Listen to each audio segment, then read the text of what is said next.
Hello, my strange onions. Welcome back to Almost Lost Media, the show where I review some almost lost media. I'm your host, Landon Reed. Today we're diving into the almost forgotten reboot of the Munsters, Bryan Fuller's Mockingbird Lane. This 2012 project was almost burned in the crematorium of forgotten TV pilots. Only one episode of the project was ever produced, intended to be a pilot for a full series, but once NBC passed on the project, NBC invites you to an all-new Halloween event. they decided to air it as a one-off Halloween special. Full disclosure, I'm a huge Bryan Fuller fan. Pushing Daisies is my favorite television show of all time. When 11-year-old me first learned about Mockingbird Lane in my obsessive Google searching to make sure I didn't miss any Pushing Daisies reboot announcements, I was ecstatic. This was Fuller. The big difference with our version is that we'll actually be seeing them do monstrous things. A genius at blending the macabre and the whimsical, tackling a reboot of the Munsters. I watched every behind-the-scenes clip. I devoured every article. If there was a bit of media about this project to consume, I consumed it. The movie script, and I couldn't quite understand how they were going to shrink all the special effects and all the crazy scenes into a television show. On October 26, 2012, I eagerly sat down to experience what I was sure would become my new favorite TV show. But when it ended, I was incredibly disappointed. One critic called it an $11 million circus, and that's pretty much how I felt. The sets were stunning, the costumes incredible, and the dialogue top-notch. For me at the time, it was missing the hopeful charm of both the Munsters and my beloved Pushing Daisies. Where the Munsters embraced the kooky comedic side of monsters living in suburbia, Mockingbird Lane leaned into a much darker, more philosophical nature. Fuller's vision was ambitious, but the tone shift felt jarring for fans like me expecting something lighter. Recently, though, I was feeling the need to take another trip down Mockingbird Lane, and do you know what? It's almost impossible to find now. It's not available for streaming. You can't buy it. It's almost as if NBC wanted the show to be scrubbed from existence, which is why it became the perfect candidate for this series. Now that I've rewatched the show with fresh eyes, was it just misunderstood or better off left for dead? For those of you who don't know, The Munsters was a television show from the 1960s that's often described as a knockoff of The Addams Family. But that's not entirely true. The Munsters was based on the Universal monsters like Frankenstein and Dracula, while the Addams Family was based on Charles Addams' cartoon, which was inspired by those same monsters. So really, it's just a giant snake eating itself. Now, The Munsters is usually brushed off as a silly, campy comedy, but it was actually a metaphor for desegregation. You can be black or yellow or white, it doesn't matter. Even though the Munsters looked different from everyone else, they were just a normal family trying to fit in with their suburban surroundings. This was such a nice neighborhood until they moved in. They were often misunderstood or feared simply for how they looked. As with most Bryan Fuller shows, Mockingbird Lane has wall-to-wall music, which is gonna make this video a pain to edit. Mockingbird Lane opens with Jim Dooley's sublime score, a stunning orchestration that cleverly nods to the original Munsters theme. Doing an updated version to take a bit of the kitsch out. From the first scene, Fuller's signature snappy dialogue is present, but what's also present is the fact that this show is not going to shy away from the subject matter and the fact that this is a family of monsters.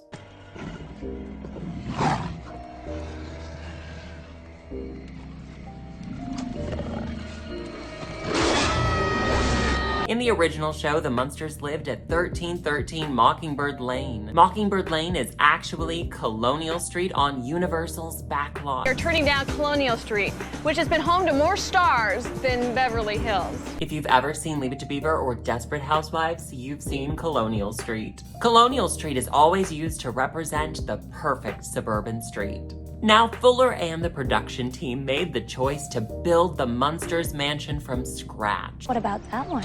But in my opinion, making the mansion bigger and more ominous was the right call, especially with the show's darker tone. If you didn't already know the Munsters lived at 1313 Mockingbird Lane, you honestly would have no way of knowing that this was Munsters IP. In an interesting twist from the original show where the Munsters looked like monsters but acted like your typical suburban family, the Munsters in Mockingbird Lane look like everyday people. and act like monsters. Which kind of feels more like the Addams Family, if I'm being honest. The overall attractiveness of Portia de Rossi and Jerry O'Connell even gave the show a bit of a CW teen drama vibe. A lot of people were put off by the fact that Jerry O'Connell didn't resemble the classic Frankenstein's monster. Instead, he looked like Jerry O'Connell with a few extra scars. Oh, I like your necklace. Is that it? What is that? My son-in-law would forget his head if it wasn't sewn on. It's a thing. But personally, I enjoyed this update, and not just because I like to look at Jerry O'Connell. In Mary Shelley's Frankenstein, the creature isn't some hulking, giant green beast, so in a way it felt like a return to the source material. Plus, I think the show was perfectly cast when you boil these characters down to their basic essence. Herman is a tall, lovable goofball with a heart of gold.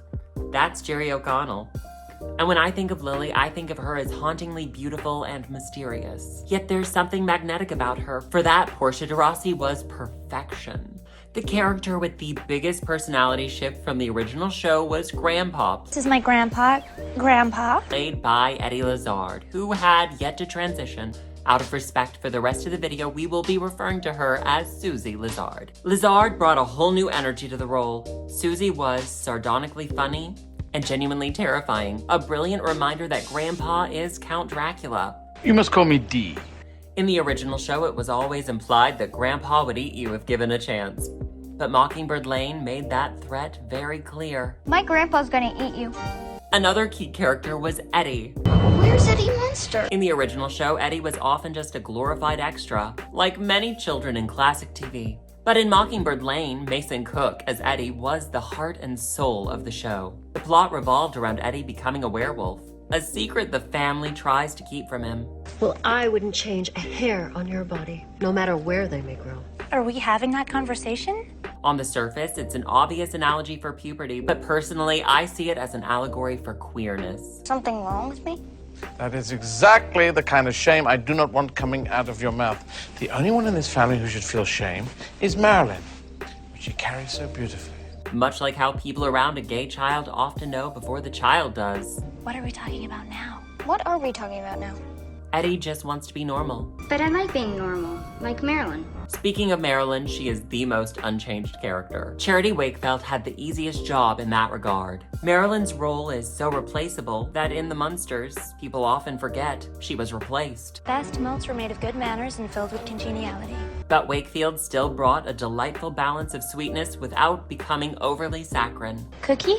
In Pushing Daisies, they never showed any blood, so when people died, it was often whimsical and outlandish. But in Mockingbird Lane, there's honestly quite a bit of blood and gore, which makes complete sense since we're dealing with vampires. Even so, it was a stark shift from Fuller's usual style, and it really took me by surprise. At that point in time, Hannibal had yet to premiere, so we hadn't seen Fuller's darker, more graphic sensibilities. The shift in tone was a lot to take in at first. I don't think audiences were ready for a grittier version of the Munsters.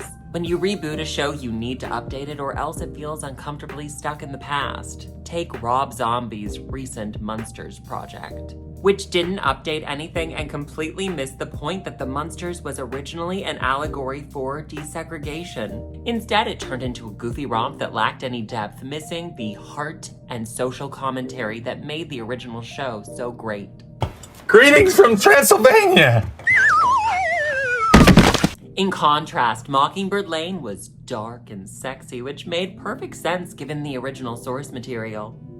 It embraced the fact that the characters were literal monsters while also providing new layers to the story. This update was fitting, respecting the original while also acknowledging modern sensibilities. The Munsters was a show about pushing boundaries, so people expecting the reboot to be a show that wasn't pushing boundaries is kind of comical.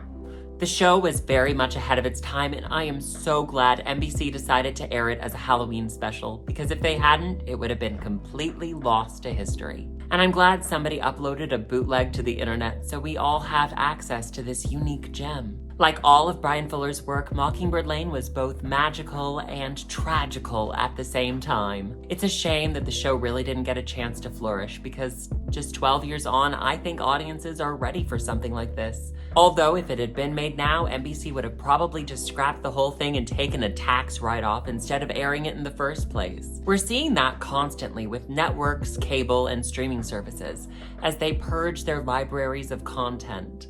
Lost media isn't a thing of the past. We must remain vigilant about all media. After all, even a forgotten failure like this show helps shape our collective culture and history.